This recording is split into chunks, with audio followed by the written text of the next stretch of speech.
This is a quick tutorial on TrackSpacer in Adobe Audition.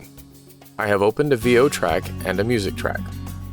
TrackSpacer will use the VO track to carve out space in the music track. With the two tracks open in MultiTrack, select the music track, then open TrackSpacer in the effects rack for that track.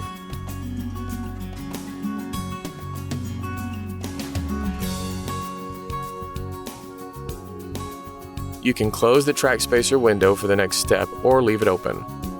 Make sure Sends is selected, then direct the send from the VO track to the TrackSpacer as you see here.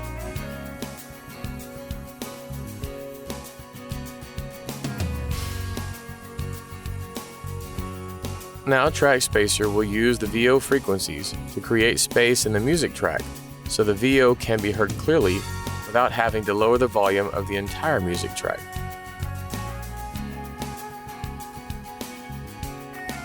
The blue waveform is the control track, in this case the VO track. The white curve is the frequency filter that is being dampened in the music track. It is constantly adjusting the curve to match the control track and stops when the control track is silent. You can control how much TrackSpacer alters the music track from quite strong to no effect at all. For VO, I use around 20% plus or minus 10%. Listen as you adjust to find the correct level for you.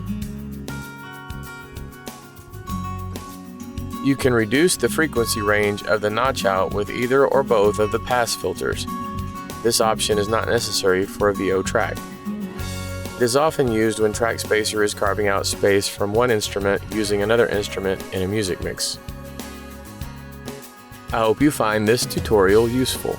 Please leave comments or questions below.